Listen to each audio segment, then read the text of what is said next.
right, hi everyone. Welcome to Debuffed Out of the Box. It's our first episode this week. Special guest Brian Kibler. Hi. And we also have a regulars Streak and Hello. Steelheart.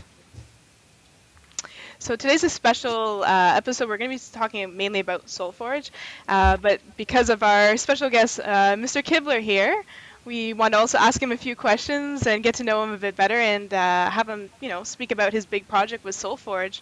And so maybe if we can get started, if you wanted to maybe say a little about yourself. We know that you were definitely a dragon master in Magic, so maybe if you could tell us a bit about that and what that means.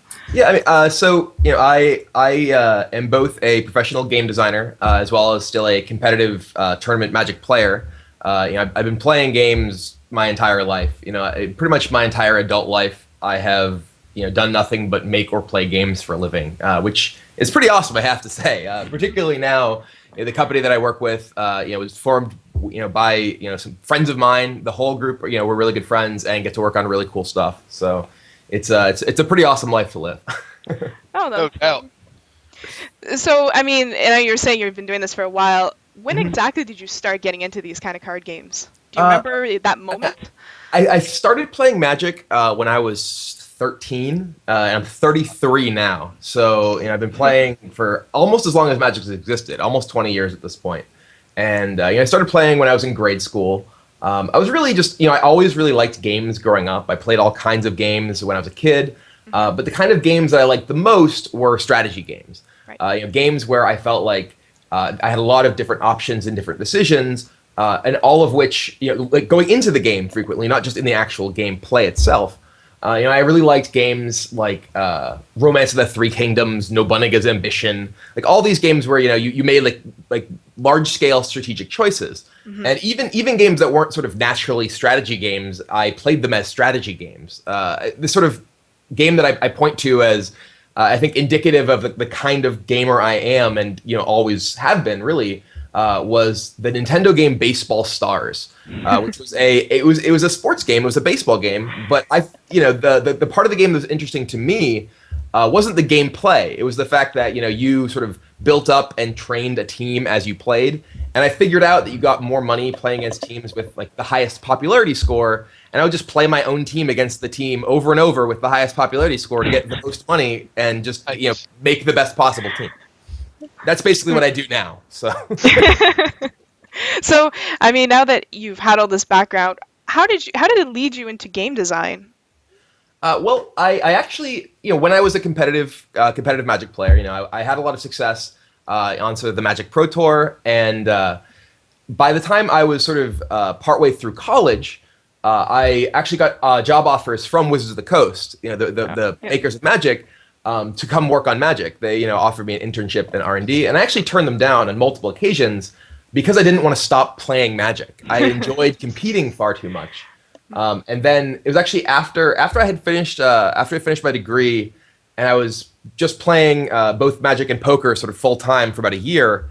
I had just won the Versus System Pro Circuit. It was the inaugural professional level event for this superhero trading card game that was put out by Upper Deck Entertainment, and they offered me a job working on Versus System, and I was like, well, I can take this job and still play in Magic tournaments, so I did that, and then actually stopped playing in Magic tournaments for a number of years, just for whatever reason.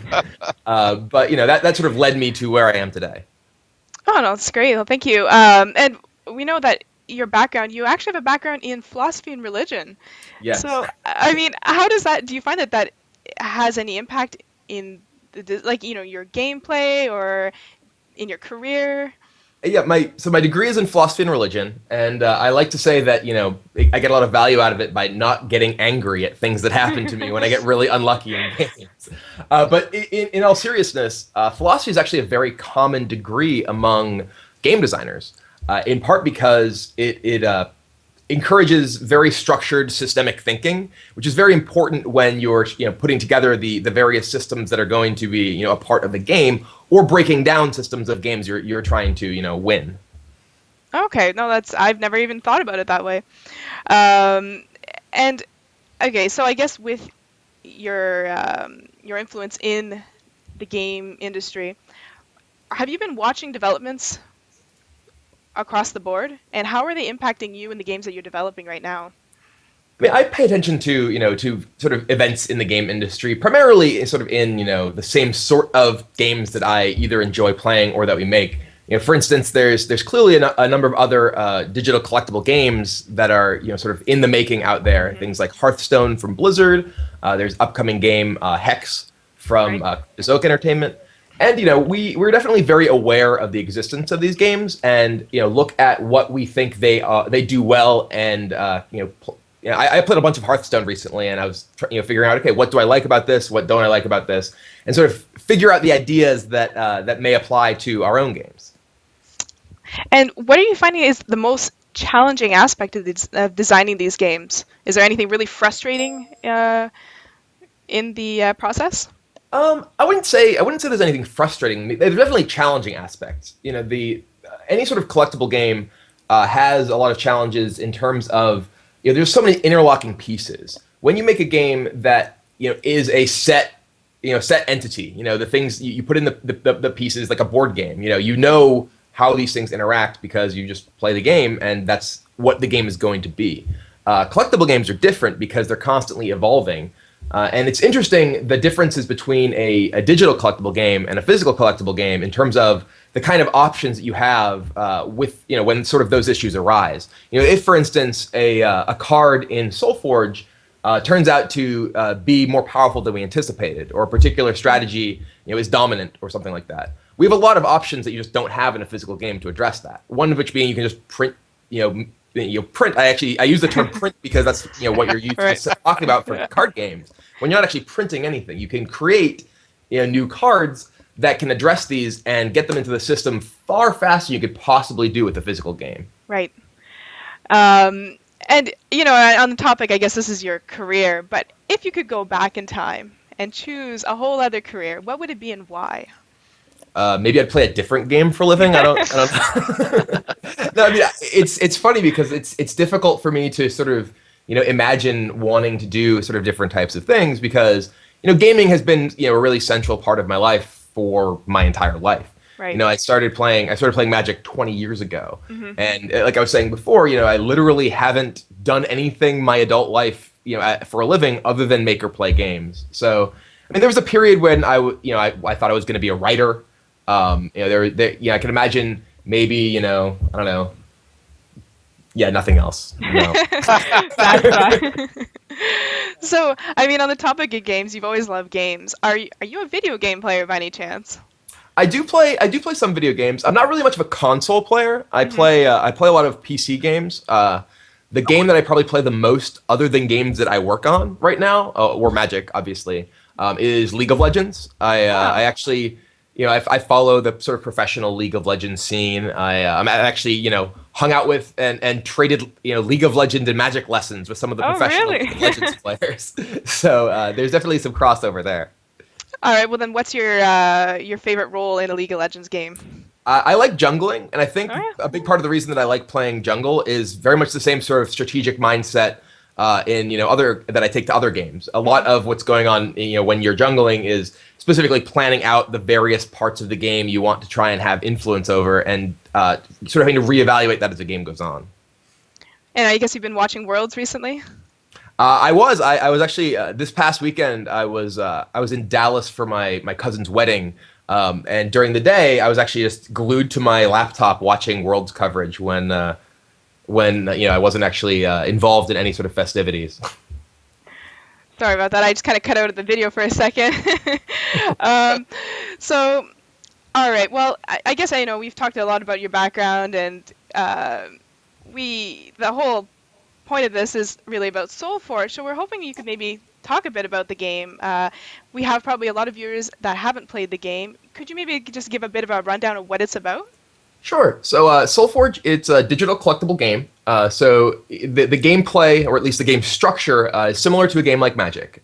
You build your own deck from your collection, and you use that deck to play against your opponents. You can play against people online. You can find random opponents or play against friends. You can also play against AI opponents. Ultimately, we do plan on also having a single-player campaign mode, so you can play and sort of go through challenges that we've set up for you and go through the entire sort of storyline mode there. That's not going to be implemented until next year, but that's definitely going to be sort of on our big plan. But the sort of core mechanic of SolForge is leveling. As the game progresses, your cards level up and get more powerful.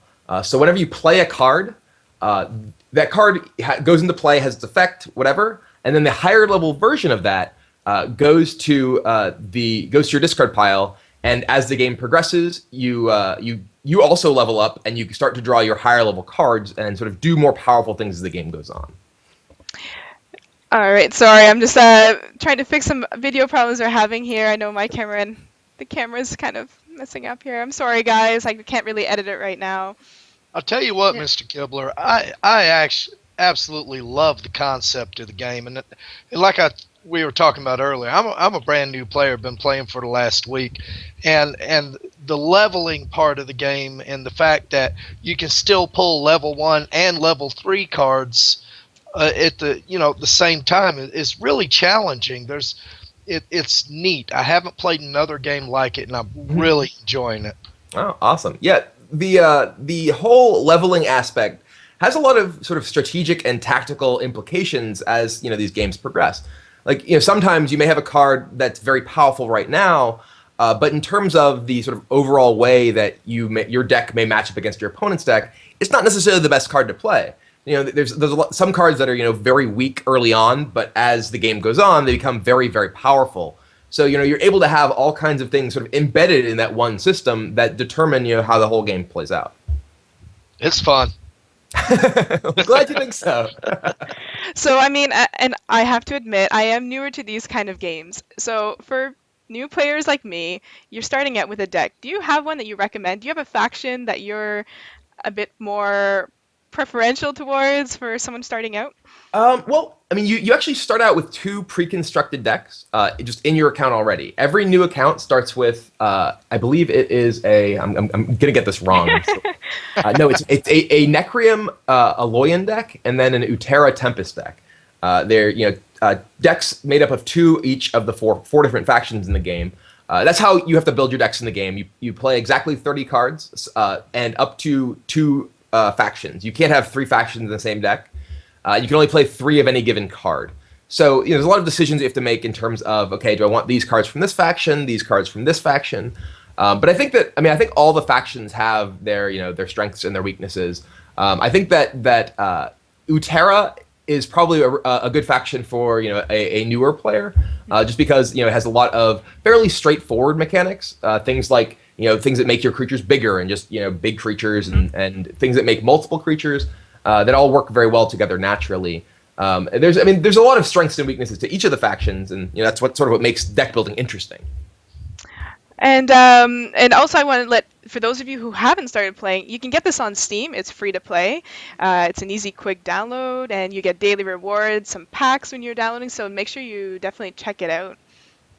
Yeah, it's a totally free download on Steam. It's also available on iPad and free there as well.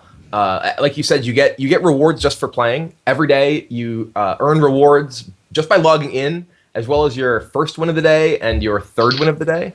So you can get a bunch of stuff and build up your collection just by playing each day. And even if you don't feel like you quite have the grasp of the game yet, and don't want to go and face human opponents, you can actually get all of your rewards just by playing against a computer to practice as well. And I have to say the SolForge community is really amazing, because we actually we streamed this randomly a few weeks ago, and we had a bunch of people come out and help us with strategy. We were all new starting out, and they were all super helpful, and it's been really great. Everyone's been really great in the community.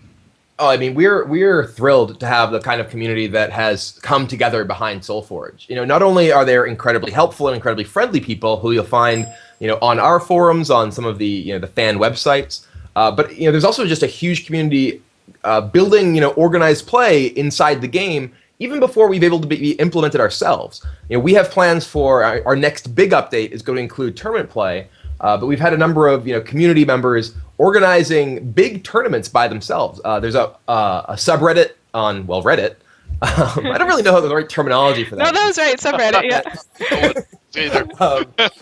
But that's they're organizing. I think it's weekly tournaments on Tuesdays. Might be bi-weekly, but they're getting 250 players for these Tuesday night tournaments, and these are community members. These are just players, players like you who are just creating this environment for people to play competitively in, and it's pretty amazing.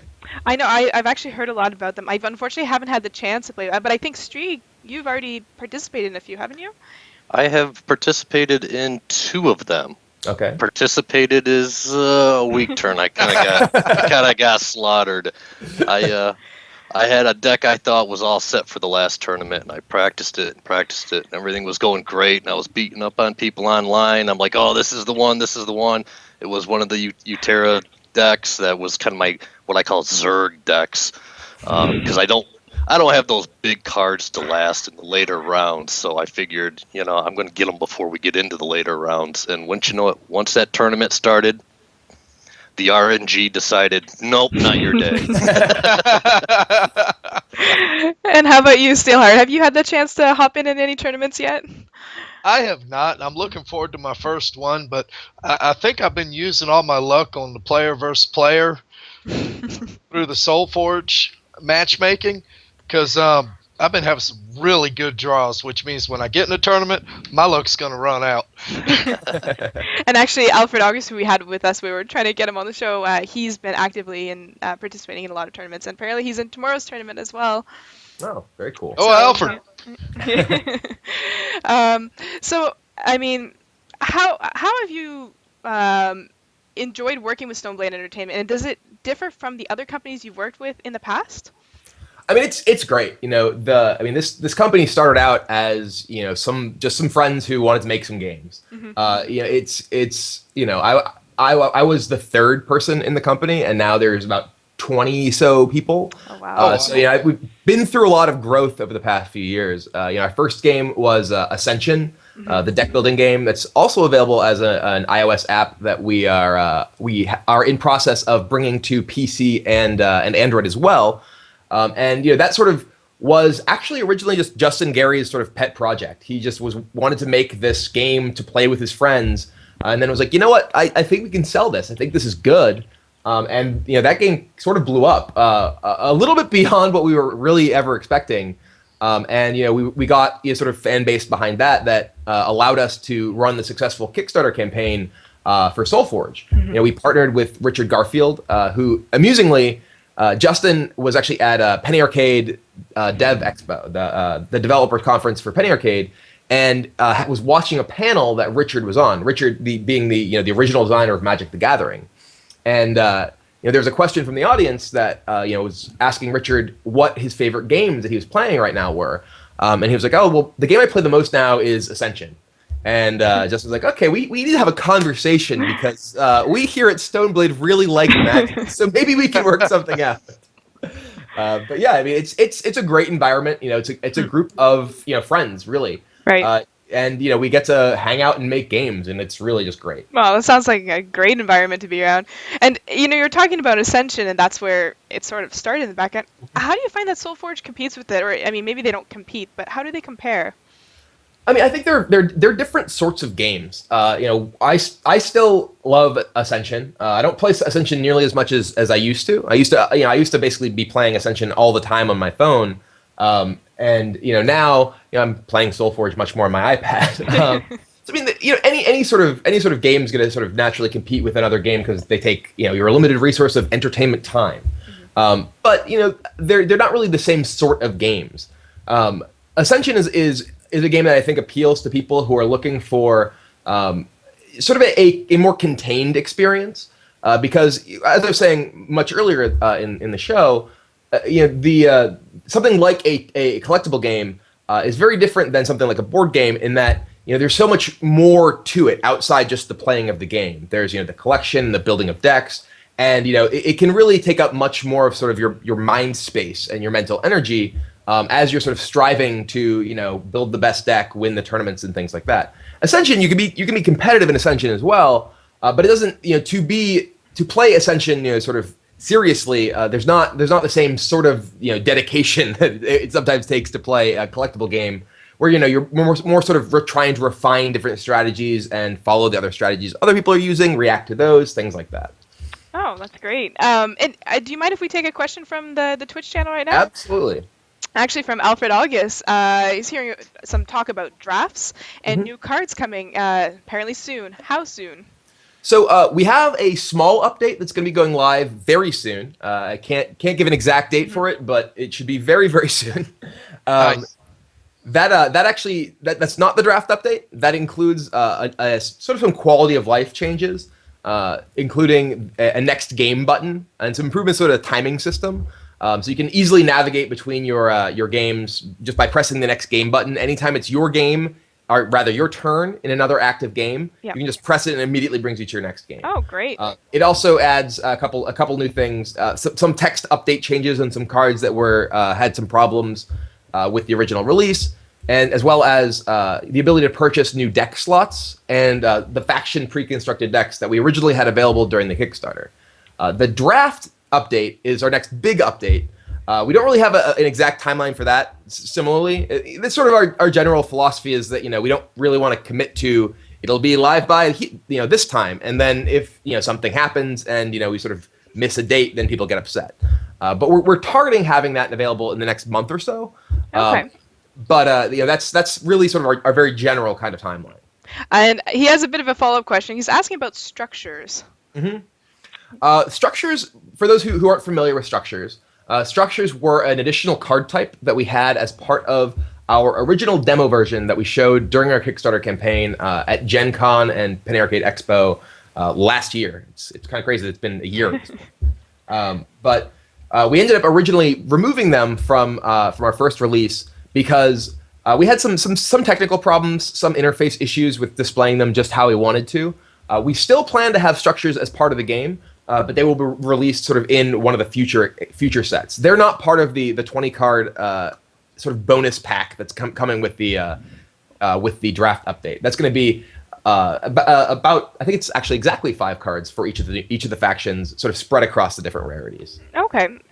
We also have another question from Flintlock Wood, saying, "What has Mark Rosewater brought to the SolForge team, and do you have any advice that you've taken from him?" Well, it was Richard Garfield, not Mark Rosewater. But I see the question in the chat. So. Oh, okay. But yeah, so Richard has been awesome to work with. He's obviously an incredibly creative designer and has a lot of very good ideas about sort of what's important in games. And we had some certain mechanics in sort of the initial engine design that we were kind of hot on, that Richard sort of pushed us away from, just in terms of trying to ensure that we distilled what really the core of the game was. Like, for instance, one of the things that we were talking about doing very early on in the game was sort of assigning cards to sort of different sort of levels of commitment to factions, basically. A card might be major Aloyan or minor Aloyan or major Tempest, minor whatever. And somehow you got a certain number of basically points that you could spend building decks across these factions, and basically he just challenged the idea that was necessary, because the idea was that we wanted to have cards within the factions that required you to be sort of more committed to that faction, and he challenged the notion that was necessary from really from a development perspective, and whether that's not something we could just solve by actual card text. Example of cards that actually go this direction are the Avatar cycle. There's the Root Forged, Steel Forged, Hell Forged avatars that all basically just function much better in a deck that is more solidly a single faction. So we ended up taking that sort of design direction and building it into the cards instead, rather than sort of having game rules that were pretty complicated and would have additional information on cards that wasn't relevant during actual gameplay. All right, well, thank you. So that's for Flint Lockwood. And I know we were talking about some revision of cards. Were the revision of card stats coming into play in the next patch as well? I don't believe any actual card changes are in the next patch that aren't just fixes, basically. Okay. The one immediately coming, well, very soon. All the changes in there are pretty much bug fixes. or just some things that were sort of functioning inconsistently across different cards that did basically the same thing. So we basically just synced all that up, fixed some bugs. There's no sort of balance changing coming in this update. Okay. And since you've been working with the development and the beta release for SolForge, were there any major lessons you guys have learned? Anything, I don't, maybe you want to talk about game development, anything you can tell us about it? I mean, one of the things is just that, this is something that you not necessarily from SolForge, just working on TCG development in general, and it's something I think that was magnified with the game engine of SolForge, is that little changes go a long way. There's lots of people who suggest, you need to make this change with this card, and suggest huge lists of changes to what they feel would make the game balanced.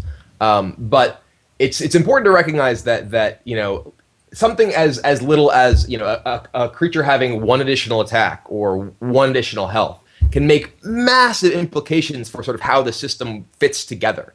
And that was one of the things that we sort of experienced when we were building the original faction pre-constructed decks.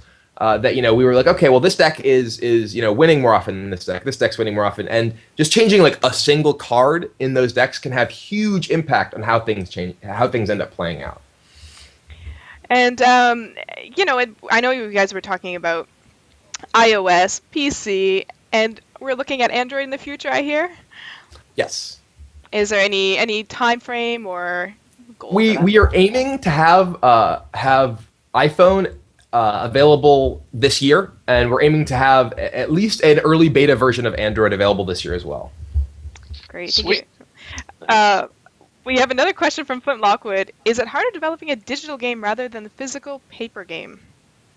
It's different. As I mentioned earlier, in a digital game, you have a lot more tools when it comes to sort of adjusting things. If you make a major mistake with a card in a physical game, even something as simple as you just have the card written wrong, you can't change it. It's printed and it's out there. And while some games have they'll issue errata for cards, that's the sort of thing that you really don't want to have to do, because then someone has a card in their hands that doesn't do what it says it does, and there's a lot of potential confusion, especially for players who don't really keep up quite as closely with sort of your announcements, your tournament scene, whatever. That can really lead to them being sort of feeling disenfranchised. When someone shows up at a local tournament and they play a card and someone's like, you're not allowed to play that card, or that card doesn't do what it says it does. It's like that, Right. That sort of drives that person away from really wanting to play. And that's not something we have to deal with in a digital game, because we can change card text, we can fix things that are problems, or if things are just, from the things are just too good perspective, you have a lot of ways to react to that as well, including, just printing new cards that are, and again, I say printing. It's just a sort of nomenclature. It's interesting because, we refer to SolForge as, a card game. But I mean, obviously you don't actually play cards, but it's the easiest analog for people to sort of understand it, The idea of you have a deck of cards, you open a pack of cards. These are all ideas that, from collectible games in a physical space, people are used to. And it's just interesting that we just keep using those analog terms. Well, and we're talking about the difference between the digital versus the physical. But do you think that the digital can ever replace the affinity people have towards actual collecting, physical cards? And even do you miss having physical cards to be playing with? I mean, I am basically addicted to shuffling cards, so I can't stop. I'll shuffle credit cards and bar posters and hotel room keys, basically anything. So I mean, there's a certain charm and a certain sort of just tactile realness of having something in your hand, and that's definitely something that we've tried pretty hard to replicate some of those sort of things in SolForge.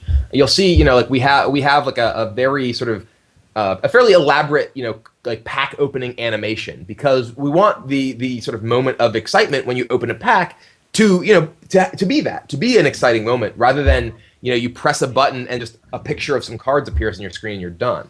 Because that would be obviously very easy to do. It's like you press this button, it just shows you the cards you have.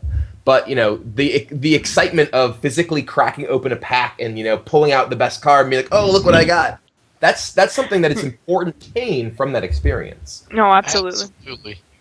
And and I feel like I've missed out. I didn't play Magic, and I remembered always seeing the packs of cards, and I was like, oh, this looks like so much fun. But maybe I'll go buy a couple just for the heck of it, just to open them up. And one thing you can't replicate, at least yet, with current technology, is the new card smell. It's Yeah. So, I mean, with debuff, we often, or even grievance in gaming in general, we have a big emphasis on MMOs, and this is a very hot topic: is subscription-based games versus free-to-play. How did SolForge decide to go with the free-to-play model? Was there something about it that made it a more obvious choice? Well, I think the free to play model is very good for attracting, giving a lot of people the opportunity to try your game. We felt that with SolForge, the sort of the core gameplay is just very appealing to a lot of people, and if they have a chance to try the game, they'll like it. And when you have the subscription model, particularly the sort of big initial buy-in plus monthly subscription type model that lots of MMO type games have. That is a huge barrier to entry to getting people to try your game. And while that may work for say World of Warcraft or a game like that, where you have this sort of enormous built-in audience of people who are just going to buy it anyway. As difficult this is an example of a subscription game, but Diablo 3, for instance, was a game that had so many issues initially that if it weren't Diablo 3, no one would have bought it. That the first first, weeks or month or whatever of the game was just it would not have been as successful if it didn't have this huge license behind it. Mm-hmm. And the free to play aspect of a game, like SolForge, we're still a small company. We don't have while we have a number of fans who we're very appreciative of, we still don't really have the sort of built-in sort of base of people who will just buy whatever we put out. And being able to have a wide range of people just be like, ooh, this is free, I'm going to download it and try it, and be able to just enjoy that experience from the get-go is pretty important to just getting the audience, getting your game out there and building a big audience. No, absolutely. And I know we're starting to wind out. I guess maybe if you wanted to give a bit more of a background, what about the factions in the game? What do they represent? And maybe, I guess, give a bit of a breakdown what each of them are. Sure. So the four factions of the game are the Aloyan, the Tempest, the Utera, and the Necrium. And they really represent sort of four different sort of ideals in the world, kind of. The Aloyan are the sort of more unusual faction of the four of them in terms of sort of your typical fantasy type world. As opposed to the sort of general high fantasy and magic and no real technology that a lot of worlds have, we have an entire faction who's based around technology and progress. Their real thing is that they're sort of obsessed with progress and advancement, and they have also things like robots and whatnot. And their sort of core mechanic one of their core mechanics is leveling. That they're the faction that's sort of the most focused on sort of interacting with the leveling mechanic in the game, because it's about progress, it's about sort of investing the now into the future, and that's really how they sort of fit in mechanically to the world. In amusingly mechanically, because they have all these mechanical things. The Tempests are the elemental faction. They're a faction of sort of these scattered clans of elemental barbarians, basically. They're sort of more like shamanistic and certainly a far cry from the Aloyan. They don't even have sort of permanent settlements. The Aloyan have their huge capital city of Brightsteel, while the Tempests only really have one sort of permanent settlement, which is their ceremonial grounds of Kadras. And it's actually at the grounds of Kadras where they have their yearly sort of tournament of champions, basically, where it's determined which of the elemental clans will lead the faction for the following year. So there's a lot of sort of chaos really within this faction in terms of 1 year it may be the temperamental fire clans who are leading, and the following year maybe the sort of more sort of even-tempered earth clans, and who have very different sort of outlook. Then there's the Utera, who are the faction of really nature and growth. They actually live underground. The majority of the world of SolForge is basically just frozen over. The sun has pretty much gone dark, and the entire world is sort of encased in ice and snow and this sort of horrible climate. But the Utera actually live in these subterranean caverns, which are sort of overgrown with various vegetation, giant mushrooms and also weird creatures and stuff. And they're very focused on growth and really sort of spreading the life that exists beneath the surface of the world to the rest of the world. Finally, there's the Necrium. The Necrium are the faction of death. They're led by sort of this mysterious King Varna, and their sort of central location is this ruins of the city far out into the frozen wastes. And they are both sort of mindless undead who are sort of raised by the king to sort of serve him. A lot of these are just people who they're like, oh, I want to live forever. I'm going to go visit the Necrium. It's like, well, you're not going to quite live forever how you expected. But also just they have the Grimgaunt are these sort of animated spirits in these suits of armor and all kinds of stuff like that. But they basically have sort of control over death. That's their shtick. So there's a lot of sort of stuff in there that's various story stuff that we plan on building on in the campaign mode. As players actually explore the world, sort of meet members of the different factions and things like that.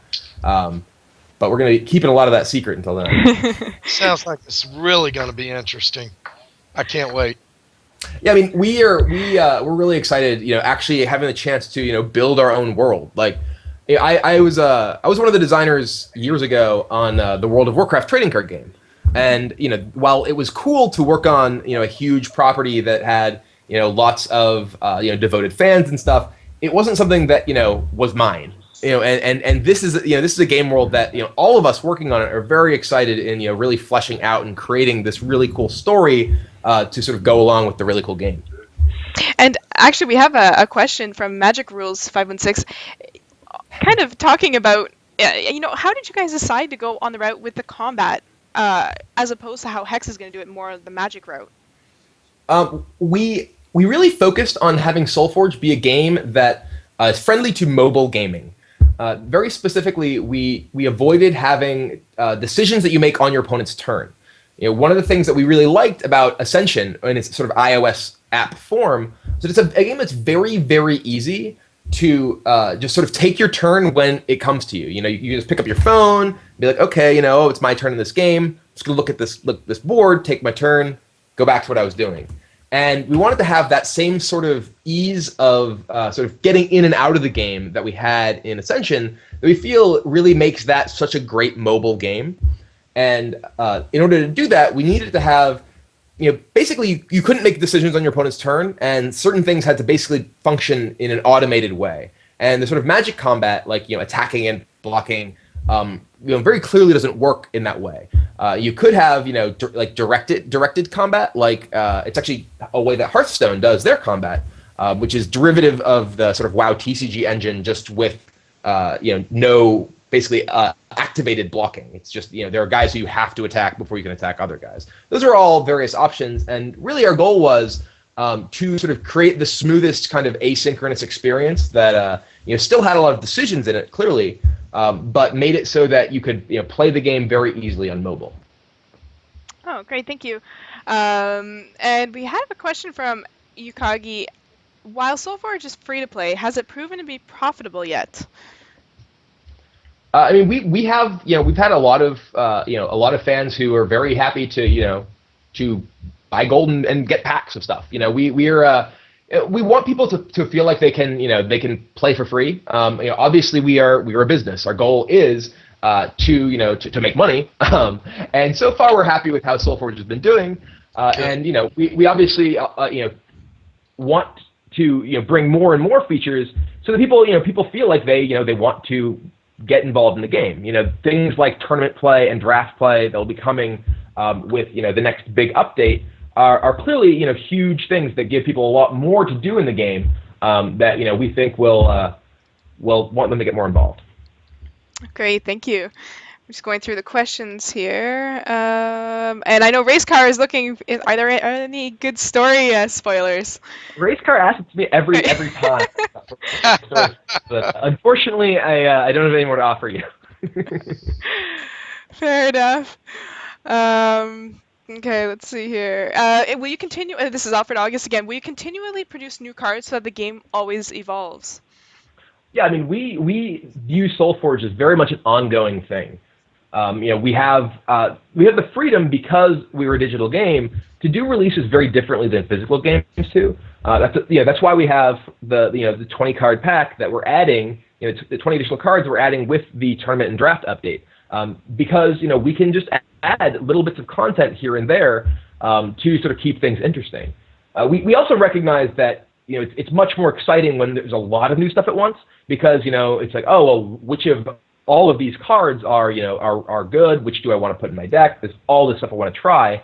So in addition to the ability to do these smaller releases, we definitely are going to have sort of big new set size releases on a regular basis. And Racecar also follows up with, what's your favorite card from each of the faction for lore reasons? Favorite card from each faction for lore reasons.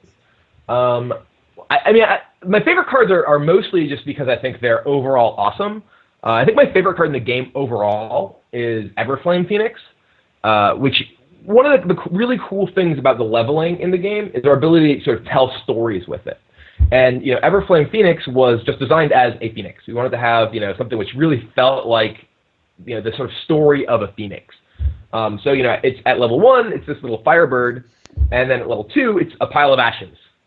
And then at level 3, it's this huge flaming bird again. That if it dies, it goes back to a pile of ashes. And if you ever level up with the pile of ashes in play, it turns into this phoenix again. So there's this sort of eternal cycle of the phoenix sort of death and rebirth going on that we thought was super super cool, and we know that a lot of players have come to enjoy that one as well. Thanks. And now Ranmus is asking, how far along the pipeline is crafting? So we definitely have plans to add the ability for players to basically do something with excess cards.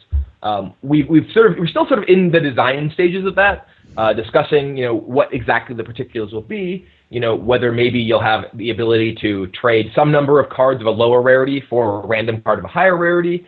We definitely know that even once we do have sort of the auction house and the ability to exchange cards with other players, that there are certain cards that just no one's really going to want. Your 40th copy of a common isn't valuable to anyone. So we want to give people basically a use for their excess stuff. And I don't really have like a timeline for that. Like I said, it's still very much sort of in the design process. So unfortunately, I really can't help you with that. But I can't. You can sort of extrapolate from sort of where we are. It's still a little ways off. And Yukagi also asks, is the trading going to be in the next big update, or like within the next month or so? No, the auction house capability and the ability to exchange stuff between players is not going to be coming with the draft and tournament update. It is planned for basically the following big update. Mm-hmm. So, again, I don't really have a time frame for that. Well, thank you very much for having us ask you so many questions. Steelheart Streak, do you guys have any questions? I would like to know when you're looking at time frame for maybe showing your win-loss record and for the intelligent matchmaking, and possibly would that include like your games against the computer? We definitely have plans. We're testing matchmaking right now. Matchmaking is something it's a server side thing, so it actually doesn't have to be part of one of the sort of big updates we do. In particular, any change that has card data changes is particularly complicated because it has to be released on both iOS and PC simultaneously, because there'd be conflict in what each platform thinks is happening when you have one card that says one thing and one card that says another. But as far as things like win-loss record, we definitely are looking to add more information in sort of a player profile, so that you'll have the ability to sort of track your own success. I don't really have a timeline for that, but it is going to be coming in the next few updates, it will at least have something there for you. We have Hoy Wolf asking, will you release cards 20 at a time normally, or will it be different numbers each time? As I said just a little while ago, while we plan on doing sort of smaller releases of content, whether it's 20 cards in some updates, we also have the option of doing things like card of the day. Like we could have a new card each day for a week or something.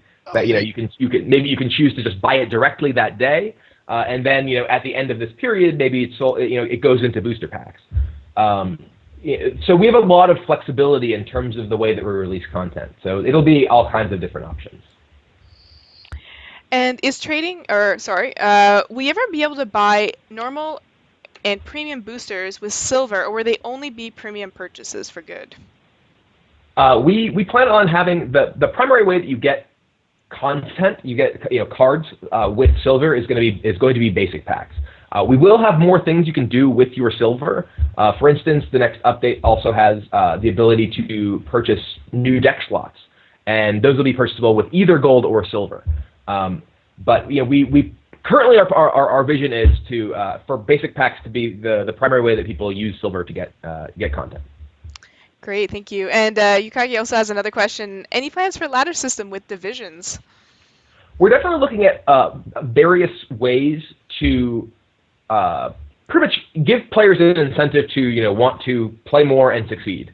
I actually was just having a conversation last week about how is best to sort of display the results of your matchmaking, because our goal with matchmaking is to ensure that you are having good games against other players of around your skill level. So you really want players to feel like they're making progress even when they're not necessarily winning as much as they used to be. That's one of the problems with matchmaking system, which the goal of which is to ensure you're having pretty even games, is that players like to win. And when you have a matchmaking system, the best players are winning less because they're playing most against the other best players. So we definitely want to have something like league system with divisions, or something similar to that, in order to let players feel good about themselves when they get to the point where they're facing players who they're having a tougher time with. How about team play? Any plans for team play? We do have plans for at least a sort of cooperative style of play. This is actually something that was part of our Kickstarter stretch goals, was sort of raid style content as part of the campaign mode. Say there's some sort of boss that you're able to play against with 3 of your friends all taking on this one boss. We're also exploring options for having like 2v2 style team play. Maybe you sort of share lanes with your teammate, or you have a sort of a 10 lane game or something that you're playing. That's not something that we have sort of in the immediate future, but they're definitely things that we're exploring as possibilities. Definitely look forward to it. Awesome. Great. Well, we'd like to thank you for coming on the show, Brian. It's been a real pleasure, and I hope everyone goes out and at least tries SolForge. It's free to play on Steam, so go out there and download it. And we're going to be actually streaming right after this with Shrivasta, so come and challenge us. So maybe I will. Yeah. Anyone but you, no. So thank you again, Brian, and it's been really great. Yeah, absolutely. My pleasure. Thanks for having me. Okay, thanks guys for tuning in on Debuffed. Out of the box.